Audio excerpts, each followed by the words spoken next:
probinsya. Nakita ko yung hamon at mga reklamo at kinain na nakaabot sa amin base doon sa mga sinusumbong na mga senior. Ang ayaw namin sabihin pag kami ay kumbaga tumatayo kami sa mga tao walang kaboses-boses, walang mukha, mahihina, napapabayaan, inaabuso, pinagsasamantalahan, niloloko. Ngayon, sa parte ninyo, kaya sa amin, ako ay wala na akong magulang, kamamatay lang ng aming ina, matagal na kami kung titignan natin. Lumabo yung aming ina at the age of 98. Malaking influensya ng aming magulang sa amin. Hindi kami siguro umabot sa estado na to kung hindi kami tinuruan ng aming ina na yung marunong makinig. Pakinggan mo. Kinakailangan marunong ka umanawa, maawa, at hindi lang awa umawa, because gawin mo yung pwede mo magawa. Tumulong ka. So, laging sinasabi ng aking ina, mga anak, masiswerte kayo. At dahil maswerte kayo, natalim sa aming isipan na yung bagay na yun, intindihin nyo. Pag medyo mababa sa inyo, o di kayo kinakailangan, tulungan nyo. Huwag na kayo magantay. Yung aming ama, matapang. Constabulary, militar. Kaya kung saan kami ng destino, iba't ibang probinsya, hindi ako nakapag-aral ng isang eskwelahan na kumbaga na kompleto ko ng 2 o 3 taon. Hindi, iba't iba. Kaya natikman ko lahat ng mga astig, mga bully. Kaya kami naging ganito, kabagsik, kasi kinakailangan, bawat eskwelahan pinagpuntahan mo, makakakwento mo yung mga sinasabing bully, manduduro, lahat na lang. Kapag hindi ka marunong dumapensa, hindi mo kayo ipagtanggol ang sarili mo, kawawa ka. At ang makikita nila na medyo, ito matapang. So lahat naman na nasasagasaan, pinubugbog, niloloko, tumatakbo sa amin. So, naging tapak namin yun. Na parang tumayo doon sa mga hihina. Kaya kami na nung araw kasi uso pa yung suntukan eh. Sa likod ng eskwelahan, sa ilalim ng puno ng mangga. Square na agad yan. Mag-a-announce na yan. Ako, mamay, may laban na. So, naging kabahagi sa amin yun. Paghubog sa amin, napakahirap ng dinanas mo na kung saan-saan ka. O ako pinanganak sa Lanao. Isang kapatid ko sa Hulo, yung isa sa Cotabato, yung isa sa Davao, yung isa sa Cagayan de Oro City, 2 lang sa Manila, isa sa Leyte. Sa dami nun, di ba? Tsaka kung saan ang destino ng tatay namin nandun kami. Kaya ganito ang aming pagiging astig. Totoo, hindi kami naninekit. Pero isang bagay na gusto ko lang nakita na nakita ko kayo, may habang nakipag-uusap kanina, tinaalam ko, ano bang ganito, nakita ko iba. Iba yung bagay na ginagawa niya sa Maynila, pakutupad ng sinasabing pag-aalaga doon sa mga senior. Siguro, you're so lucky. Swerte ninyo. Sana bumalik ito. At, alam niyo, hindi naman kinakamugang pa niya ito eh. Hindi na eh. Kumbaga, sigurado na yan. Kaya lang, meron ako nakikita sa kanya, gusto niya siguro talagang people eh. Gusto niya kayong makausap. So ako, marami ang matutunan sa kanya. Mga matatanda lumalapit sa amin. Unang nakikita ko, yung napapabayaan ng mga anak. Napapabayaan na, binabalamunan na. Meron sinasabing elderly abuse. Kuminsan, pinababayaan na sa lansangan. Napapagpag sa amin, tumutulong na kami. Kaya nung kikipag-usap ko sa DSWD Secretary, si Rex Gatchalian, sabi niya, Ben, siguro, itong ating gagawin na gusto namin makipag-ugnayan sa Department of Justice at saka sa DSWD na obligahin ang mga anak, alagaan, huwag pabayaan ang mga matatanda bagos mahalin. Pero may nakikita kami ng mga loko-loko mga anak. Napakawalang hirap.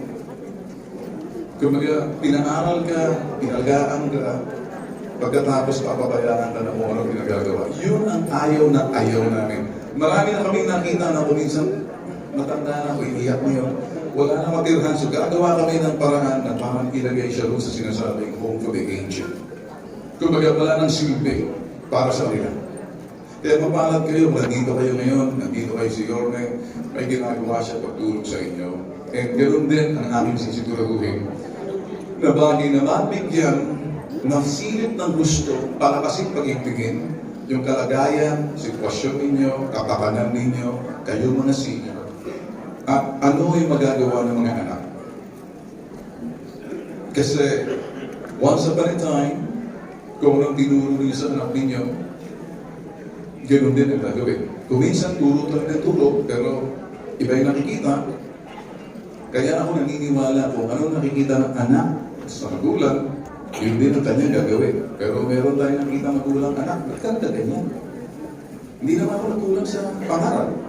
Ang hindi niya nakita, hindi. Kumbaga, naintay. Iba pong pangaral ninyo, iba pong aming nakikita. So, yung nakikita ko sa magulang ko, nung nakikita ko sa nanay ko, sa tatay ko, iisa lang. Yung pangaral sa amin, turo sa amin, yun din ang nakikita namin. Pero pag medyo nagkaiba, kung minsan lumalapit sa amin yung mga anak, pagkatapos i-interview namin sa radyo, ba't nagaganyan? Ba't nagaganyan ko sa anak mo? Bakit sa tatay mo? Nakita namin na medyo may problema yung relasyon ng anak sa magulang. Yung magulang, nagpapaya ng mga panahon yun. Kaya itong bagay na to, sinishare ko lang sa inyo, hindi ako nangangaral. Mga totoong tao, totoong buhay, totoong hamon, totoong pangyayari.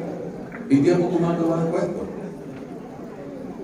Hindi kami gumagawa ng kwento. Mga totoong pangyayari, totoong biktima mismo ng karahasan, pagpapabaya ng kanilang mga anak, at mga totoong ito'y tao na may totoong hamon na kinakailangan bigyan ng solusyon sa pamamagitan ng pag-aaral. Paigtigin pala kasi ng estado ninyo, kapakanan ninyo at karapatan ninyo. Yun ang aking gustong sabihin. Pero for now, ang isang nakita ko kay Yorme, iba yung execution. Iba yung gusto niya mangyari dahil parang kayo dumating ng panahon ninyo na inaalagaan. Pag medyo lahat sana ng mga politiko natin ay tinitingnan, pinangangalagaan ng kapakanan. Una, yung estado ninyo, kapakanan ninyo, kalagayan ninyo, at karapatan ninyo. Eh, siguro lalakas. At nakikita ko, kayo, niya, at yung kanyang mga opisyales na kasama niya, at makakaasa kayo sa akin. Ako tumatay bilang independente. Wala akong kinakampanyan, pero ginagest ako kahit sinong partido, okay lang sa akin. Basta importante, ang tao ang siyang pagsilbihan. Dahil ngayon, lahat na lang kinakailangan makakuha ng kontrata. At ang kontrata na yan, katumbas na sinasabing pananagutan, tiwala. Bakit piliin ninyong leader ninyo? Maraming gustong kumuha ng kontrata at akala gano'n lang kadali, mailulog sila na hindi na nakikita ang dahilan o yung bagay na responsibilidad, pananagutan. Pero kinakailangan ko na ng tiwala. Nag-uumpisa sa tiwala, respeto. Nakakamtan yan, hindi pinagkakaloob. Yan, si Yorme. Yan ang kanyang mga tingin. Ang tiwala at respeto ay nakakamtan, hindi pinagkakaloob. Kapag ikaw may tiwala, kapag may tiwala kayo sa sinasabing leader ninyo, nakikita ninyo, klaro, yung kanyang transparent. At ang pinakahuli, yung pananagutan. Ang pananagutan ay pagtingin sa pangangailangan ninyo. Lahat ng bagay niya, take into consideration. Ngayon, ako, siguro naman, narinig nyo ang pang-alam namin na kung minsan sinasabi, ganito, ganyan. Ako po si Ben, si Bintag. Kaya, apelido ko lang po Tulfo. Kaya, ngayon, pakikipag-ugnahin ko kay Yorme, makakasiguro kayo, na gagawin ko at yung mga team namin nakahanda na kami sa mga bagay na kung anong gagawin namin pagdating namin kung lulubin ng buong may kapal sa tamang panahon. Alam ko na ang aking gagawin. Marami at mahirap magsalita pero hindi yan ang punta ko rito. Nakikita ko kayo, sabi nga ni Mayor, nanggaling din sa ibang mga lugar pero pumunta kayo rito. Ibig sabihin, nagpapatunay lamang yung tiwala at respeto ninyo sa Kanya. Kung ganun ang respeto at tiwala ninyo sa Kanya, sana naman, kahit na konti, hihingi ako ng konti. Hihingi ako, medyo aarapol na ako ng kahit na ganito lang. Pero kung ganun kalaki, kung mahabang-mahaba, mamahalin ko po kayo, hindi ko magkakalimutan eh. Ako po si Ben Sumitag, tulful ang pagtuloy. Ayaw ko po magsalita ng isang bagay kasi baka mamaya minumonitor tayo tapos sasabihin illegal camping. This is about reaching out. Inaabot ko kayo, pinakikinggan ko isa, may mikropono yan, parang question and answer tayo, para at least hindi parang baka mamaya sasabihin nila, isa pa rin yung lolo ko na yan eh. Paalam na sila sa buhay nila. Okay. Maraming salamat po sa inyo.